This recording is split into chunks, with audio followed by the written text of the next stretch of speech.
So I'm absolutely delighted to be able to present to you this evening. My name's Amir Barami. I currently work in the education sector. I have an academy called Brighton Hove Education Academy. I've been in further education for over 15 years. And one of the kind of key roles that I've always had in all of my roles within education is helping adults back into employment and building on their career skills and helping them transfer them skills into different roles.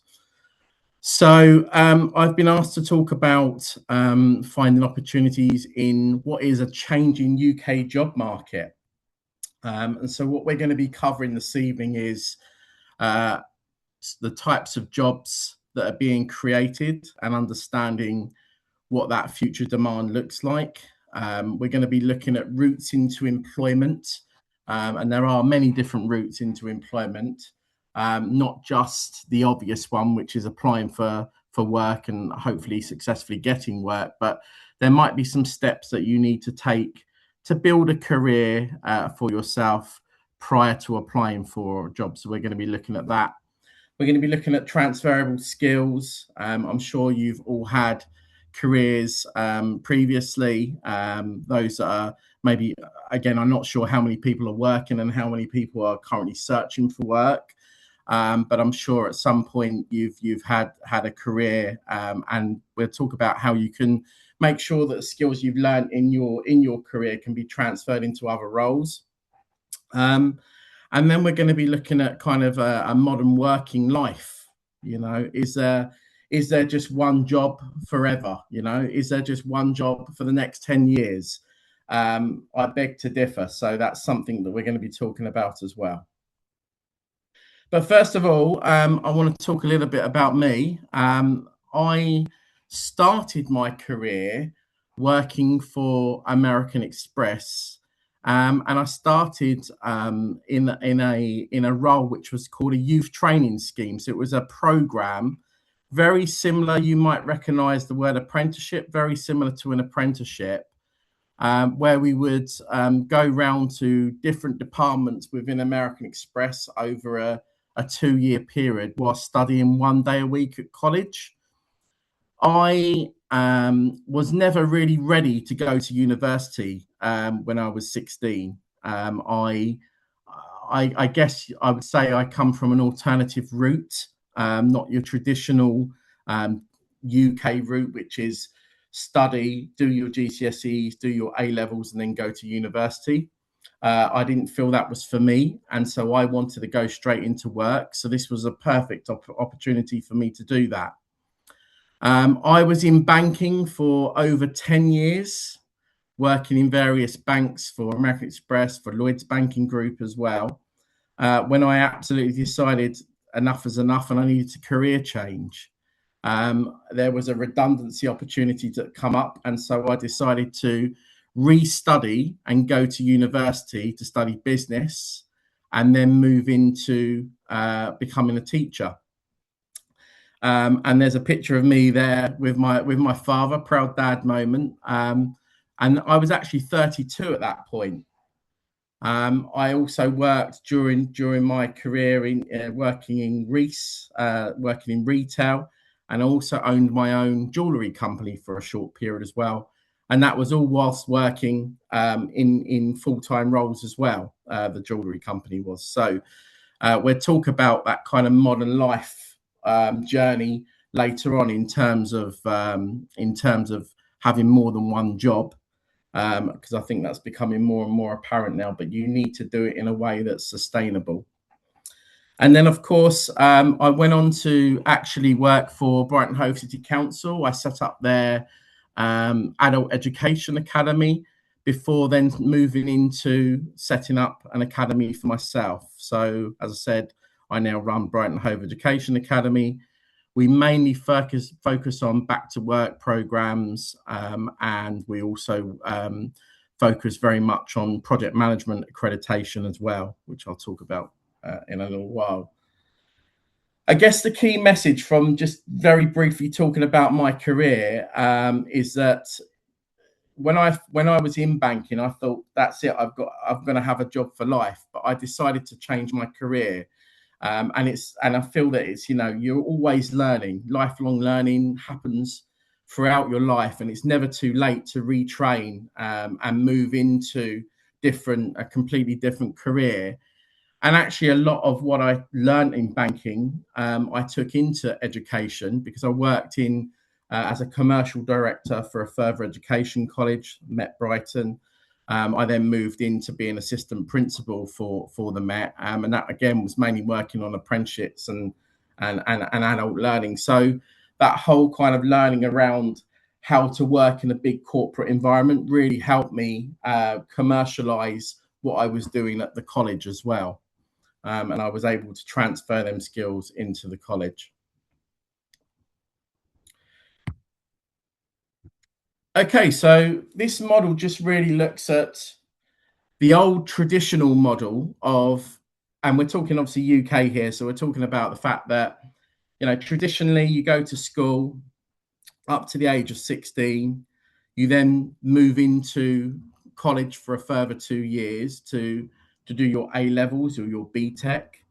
And then you decide to either go to university, and then after university, the idea is you get a job and then you retire, you get your pension. And that was the kind of, I guess, an old-fashioned model. It's still applicable for some roles, but the modern reality is it has changed a great deal, and there are different opportunities now in terms of education and in terms of the types of jobs that you might do in the current job market. So, the modern reality is you might have your core job.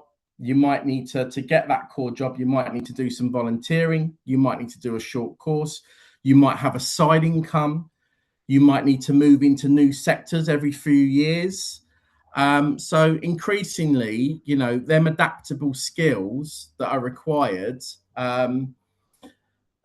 to have multi roles and multi opportunities is something that you really need to consider nowadays. Oh, does someone have a question? Or I can't see anybody, so if you have a question, feel free to ask it. Or was that just someone talking? Okay, I'm gonna move on. Okay, so what does a national picture look like then? So I've done a little bit of research recently, and between February and April 2026, there's an estimated 705,000 vacancies out there. So there are opportunities for different roles. You've got 5.1 million people that are working in what we call critical demand occupations. And 1.8 of them are more priority sector workers that are needed right up to 2035. And I'll explain what sorts of sectors they are nationally in a moment. But I think it's really important to say that whilst we're looking at this national picture, it can become very different locally. So my understanding, I'm based in Brighton, in Sussex. My understanding is some of you may be based in different parts of the country nationally. So I think it's really important that you don't just look at a sector and go, right, that's a sector for me because that's where the jobs are, because it might be very different in your city, in your area. There might be more construction roles, or there might be more digital roles, or there might be more health and social care roles. So it's really important that you look at your local area as well, and what the opportunities are when you're job searching, as well as the national picture. And also looking at the types of qualifications, the shift patterns, the travel, the kind of what is required to do that role, and whether it's suitable for you as an individual, rather than just say, right, this is what I'm going to apply for because there's more jobs in this sector. So it's really important that you consider them points that I've just made.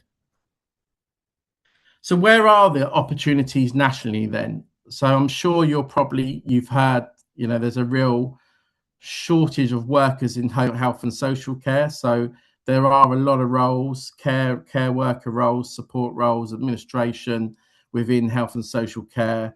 And there are obviously health pathways that you can take to build a career as well. A care worker role might be a starting point, and there's opportunities to build a career within that sector. Construction in the built environment is a huge one. The government is really putting a lot of funding,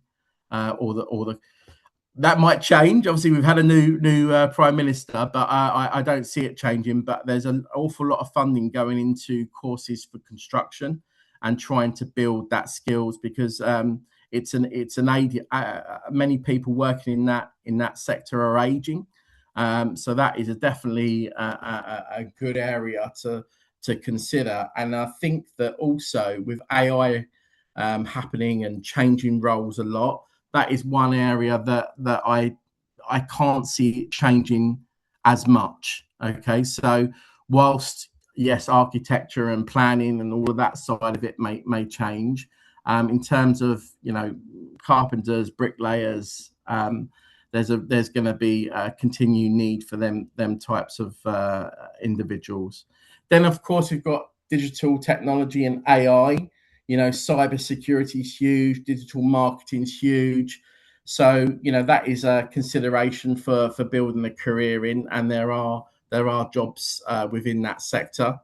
Engineering and manufacturing is another one. We do a lot of project management, and so we've had people come through that have graduated in engineering but then need a project management qualification to run alongside that to make them more employable. So you've even got engineers coming out of university that are sometimes still struggling to get work, even though that is a sector that they're saying that there's jobs available. So again, it really depends on where them roles are locally as well. Logistics and transport, and of course green economy and retrofit. So they're all areas that you might not be surprised in, you might have seen before, but that's what the national picture looks like at the moment.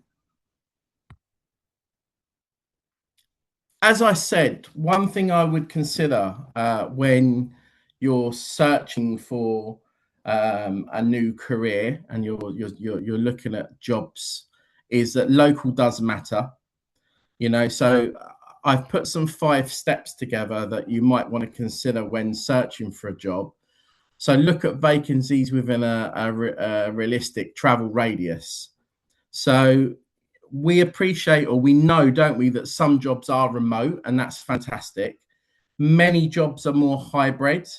I've had a number of applicants, for example, for roles that I've advertised recently, whereby I've said it's hybrid and they'll be working in Brighton, but I'm still getting applicants from United States or European countries, so it's really important that you look at that. You look at what's really viable, and you look at where that's based. Which job titles appear repeatedly. Again, you can start to build a picture up of your area by looking at a certain radius and then looking at what the job titles are. So you might see, let's, for argument's sake, health and social care all the time. So you're seeing that build up. So that's a sector that there's jobs in for your area. And then, what are the skills that are required for that role that you might be looking for? So if you see a certain job title come up, let's say business administration, and you think, actually, this is a role that I feel that I could do, I'm quite keen to look at building a career in this area. Start to research, what are the skills, what is the job descriptions telling you, and what are the skills that are required. Start to note them down and start to thinking about, jobs that you've had in the past and how you can use them skills to kind of translate into the new role. What licenses are required? This is quite a big one, so some jobs will go, well, you can't work in human resources without a chartered Institute of Learning Professionals, so a CIPD level 3 qualification. Look at what licenses are available, what qualifications are available, and what reoccur all the time. So, if you're looking to get into an example there is human resources. If you're looking to get into human resources, then a CIPD level 3 is the required qualification. If you haven't got that, then obviously that would be your first step to look at, building your academic background up to a level where you can then take that qualification. And then you'll stand a lot more chance of getting into human resources. I'm using that as an example.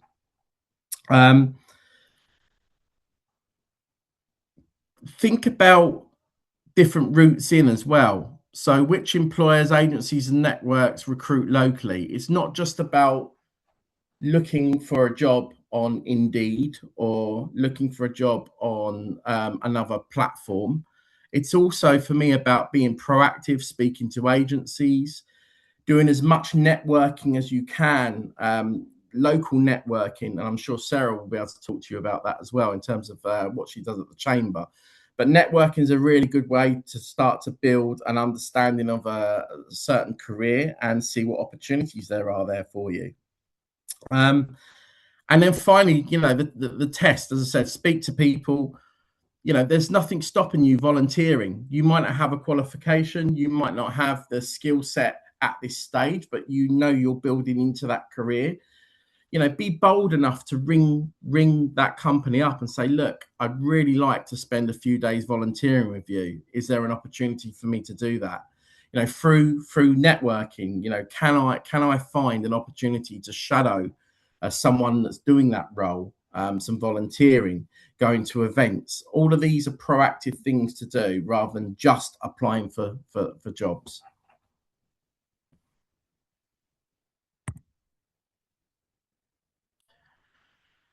So I was going to ask this question to the group, but we can save it to the end and maybe put it in the chat. So have a think about this. What barriers might you face when applying for a job?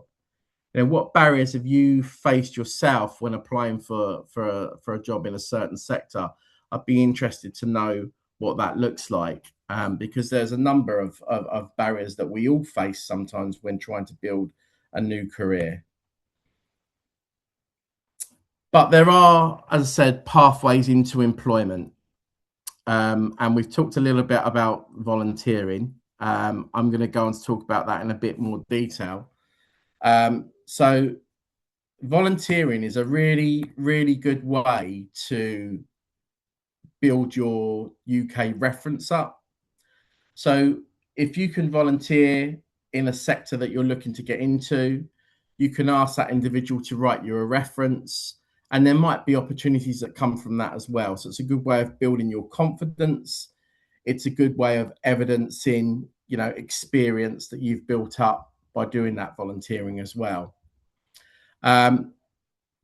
Short courses, skills boot camps, vocational qualifications, apprenticeships, and direct applications are all ways that you can remove barriers. So let's look at them in a bit more detail. We've talked about volunteering, so I'm just going to skip that one. Short courses and boot camps. So something that we offer at Brighton Hove Education Academy is a skills boot camp in project management. And within that project management skills boot camp, you also receive something called a Prince 2 qualification, which is an industry recognized qualification that you can do that will help you move into project management roles. The course is over 8 weeks. And the reason I'm telling you about this is that there are lots of skills bootcamp courses in different industries. I'm talking about my one here, but actually there's skills bootcamps in construction, there's skills bootcamps in health and social care, there's skills bootcamps in IT and digital. There's a huge number of kind of vocational skills bootcamps that are on offer nationally. And so I would really recommend, if you're looking to build a new career or looking to get into work, a skills bootcamp is a very good way of doing that. And here's the reason why. Not only will you start to learn the skills, anything between 6 to 16 weeks of input, but also the way that the funding works is the training provider is has a key performance indicator of milestones. So milestones 1 is that you attend the course. Milestone 2 is that you have a minimum of a guaranteed interview for a role that's relevant for that skills bootcamp. And then milestone 3 is getting you into work, essentially. And so the training provider has 6 months to work with you as an individual to get you into work, into a relevant job that's aligned to that skills bootcamp. So for us, it would be project management. For another skills bootcamp, it might be digital or construction. So they're designed to really focus on helping that individual and that individual's needs in terms of driving new skills, driving transferable skills, but also really homing in on helping you get into work with a 6-month support package after the course. So that would be something I would recommend you look at in your local area. The best way that you can find out about skills bootcamps is with your local council. So all councils would have received skills bootcamp money, and they subcontract that out to the training providers. So I would definitely recommend you look at that. Short courses is another good example of just that little bit of accreditation that you might need to work in that sector. So you can do things like, you might need to improve your Excel skills, or you might need a first aid certificate to work in hospitality, or you might need a health and safety ticket to work in the construction sector. Many of these courses are offered free by local training providers and colleges, further education colleges. So I'd absolutely recommend you search local colleges and local training providers for these types of short courses. Vocational qualifications. So I'm not sure if you're aware, but if you're unemployed or you're working, you're unemployed or you're earning less than 25,000 a year, so you might be working part-time or you might be on a lower salary, you all have full access to adult skills funding for courses at entry level right up to level 2 for free. Okay. And in some cases, that can move up to level 3. So, you want to go and study a business administration level 2 course or a management course, you can do that for free with your local college, your council, or an independent training provider. It differs for different regions, but you absolutely can access that funding for free. The government funds courses up to level 3 for adults. You have to be 19 years or older. And to get it for free, you need to be unemployed, claiming some form of benefit, or you can be working but earning less than 25,000 a year. This is quite a nice saying, though. Training should be a bridge to a destination and not a waiting room. So again, I've worked in this area for over 15 years now, it's really important that you avoid just collecting qualifications for the sake of it. Now, we all believe that learning is good and learning new things are good, but I would always say try to think about what career you want and then work backwards. What do you then need to do to make that happen? And so you really want to figure out what the right career path is and what the right qualification path is for you. That's going to really make a difference. And I always use that example of the CIPD HR qualification. When I was working at the Met College, we would run 2 level 3 courses. One would be Institute of Leadership and Management, which was like a level 3 management course. And one would be CIPD HR level 3. And I could guarantee you that the HR qualification would be full within a couple of weeks. And the management qualification, we'd always struggle to recruit to. And the reason for that is job adverts were requiring the CIPD qualification, but they were not requiring the ILM management qualification. And I'm not saying ILM management qualifications are not good. They're amazing. But essentially, when you're looking for to do a vocational qualification, it's really important to do that research to see, are there qualifications out there that the employer is asking for? And if that's the case, they're the ones that are really worth doing compared to the nice to have. Can I just do a check-in with Sarah and Quarterbar? Am I okay for time at the moment? Yeah, all good. Yeah. Okay. All right. Great. And we've got a few questions coming up, Amir. Should we is it okay to do them now, Quarterbar, or we'll do them at the end? No, I think we do it on the end. At the end. Okay. Yeah, that's fine. No problem. Okay, so you already have transferable skills that are gained through, either previous working or being within your community.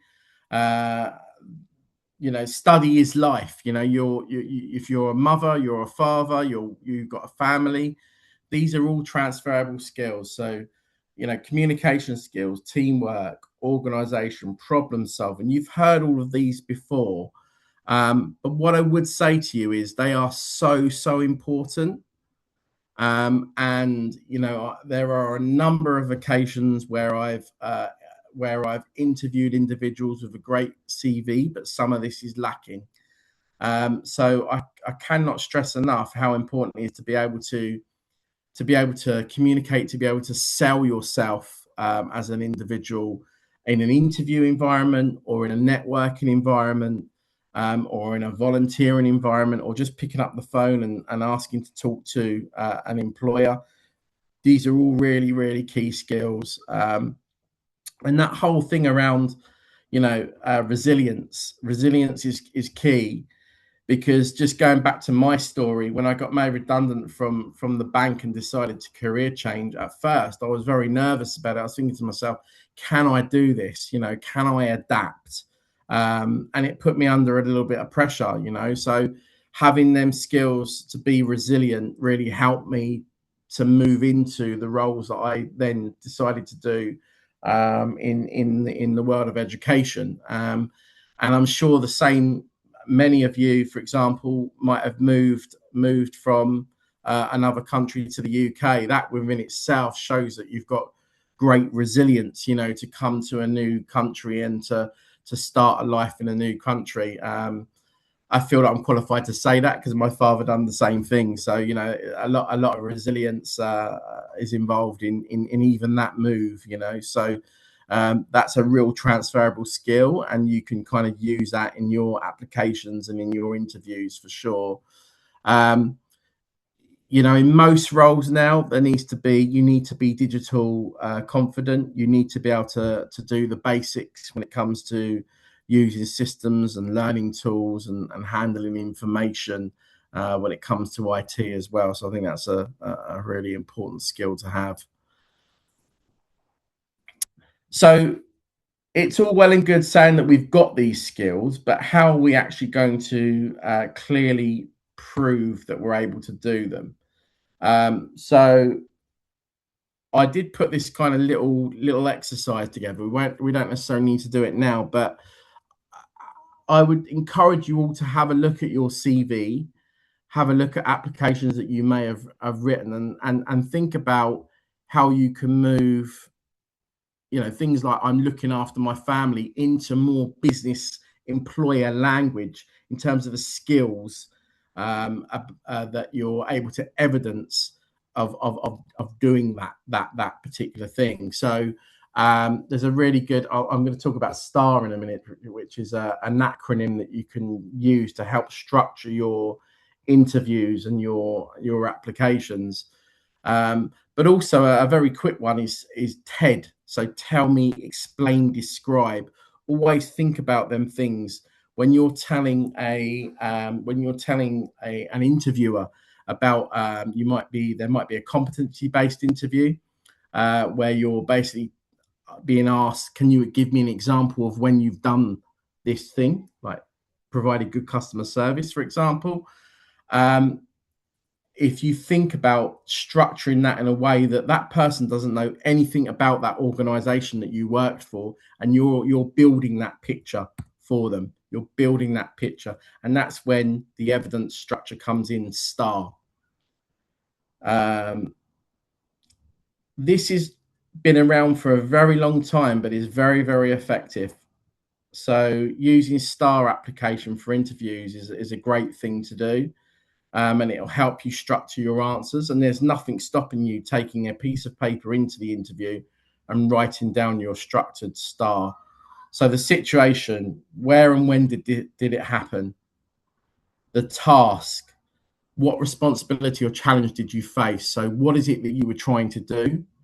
How did you go about doing it? So what was the action? And this is the one that everybody misses. And as a result of you doing that action, what was the result? How did the situation improve? What changed? What did you learn from it? Okay. So if you can structure your applications, your interview skills in that way, then that's a very, very helpful model. I'm not going to go into depth on that because I appreciate this is also looking at kind of the different sectors and overall economy when it comes to job market. This is another course that I would like to maybe work with you on at some point. But I think just that little snippet of that structure is very, very helpful.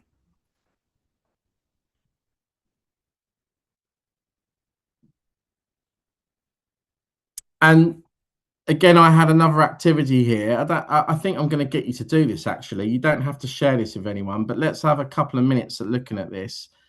I want you to think about a past experience, a role, a responsibility, or a life experience where you've achieved something or dealt with a challenge. Okay. I want you to then write down 3 skills that you used to support you with that. And then 1 action and 1 result that improve them, and then target role. So where would you then use them skills and that kind of learning in a role that you might be considering applying for now? And are there any gaps still that need to be closed? So you don't have to share this with me, but have a couple of minutes thinking about exactly that. So something you've previously done in a past job or life experience. What are the 3 skills that you gained from it? Any actions from that? Was there any results? And then how could you use them skills within a role that you might be targeting now?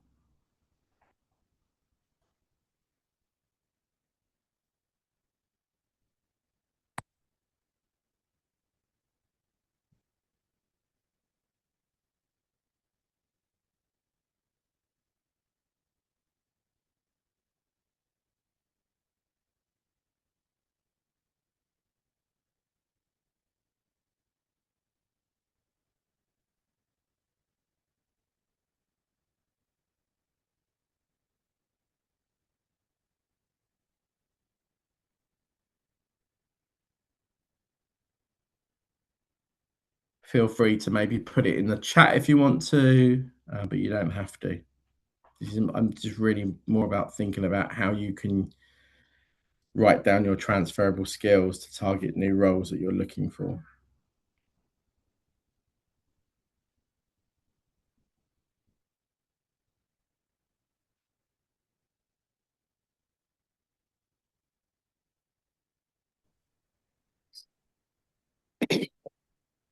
So hi. Hi, Papia. Yeah. Can I say something about me? Like Yes. this about my job. Yeah. Because I want to say something about me, but like Before we do that, are we okay for that, or do we want to wait till the end? I prefer if we wait to the end because it's being Okay, cool. recorded, so we don't Yeah, want to record the question or any privacy thing. So Okay. after we Okay. finish, we will Sure. stop recording and we can Sure. give you the opportunity. Sure. Is Okay. that fine? So if we can hang fire for a moment, we're nearly there. We're nearly there. All right then. Should be I'm fine. I'm going to move on. I'm going to skip that one. So, right, I wanted you guys to take something away with you. So here's a bit of a 30-day action plan that you can have a think about as a bit of a task. So you can do this over 4 weeks. We're going to share these slides, I believe, so you don't have to write it down now, but feel free to take this away and have a go at this. I'd like you to choose 3 target job titles and say 15 to 20 local adverts, and then identify what them repeating requirements are in that first week, so you can start to get a feel what the types of roles are in your area and what the requirements are, what they're looking for. Then I'd like you to think about rewriting your CV and create the STAR example that I gave you in terms of your transferable skills. You might already have that in place. You might be happy with your CV, and that's absolutely fine. But you need a different CV for the different types of roles that you're applying for. Now, here's the thing. I'd like you to contact 2 employers, agencies, or people in the sector and see if you can explore a volunteering day, week, shadowing session, or see if you can go to an event in that sector. And then week 4, I want you to think about applying selectively. Start the one course, license, or qualification that can help you close the gap if you feel you need to do that. So it might be contacting your local council to see what skills bootcamp opportunities there are. It might be a shorter course that you might consider doing. I appreciate everyone's got different situations in their life. So it might be that your volunteering might even be 1 day or half a day shadowing. But by putting this action plan in place, it's going to make you be a lot more proactive in your approach to applying for jobs. And I'd like you to have a go at that. And it's a fairly small group. So I would be happy if anyone wanted to contact me on this and wanted to share with me or had any questions. I'd be happy for that to happen. Yeah. Okay, so I'm nearly done. It's been a bit of a whistle-stop tour. Key takeaways then. So things to remember: there may be no single job for life. Okay. And you might need to do, well, I didn't go through this, but you might need to do more than one job at the same time as well, depending on your situation. And that is something that I've done in the past. Growth sectors contain many different roles, so look beyond obvious job titles, okay? So, think about the different types of roles that are out there and do your research.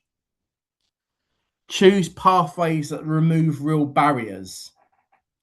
So this is going back to, well, for me to be able to do that, I need to, improve my English, and then I need to get a qualification in X. Okay. So what does that pathway look like? I would certainly recommend you can get free careers advice and guidance from most colleges and most councils as well. So they have a careers advice and guidance area. So I'd recommend you see a career coach if you can. And I would look at putting a plan together to remove them barriers if that's the career you want to do. Your previous experience has a great deal of value. Don't forget that. Your previous experience has a great deal of value. Even if it's not a role that you've done in the UK, you absolutely have them transferable skills to be able to bring that to a new role for sure. And as I said, multi-income streams can be useful as well. So you might have what I call a side hustle. So you might have your core job, but then you might have a side job, whether that's selling on eBay or Vinted or whatever it might be. And that's not for everybody, but it's something to consider for sure. So I'm going to stop sharing, and then I'm going to open the floor up to any questions.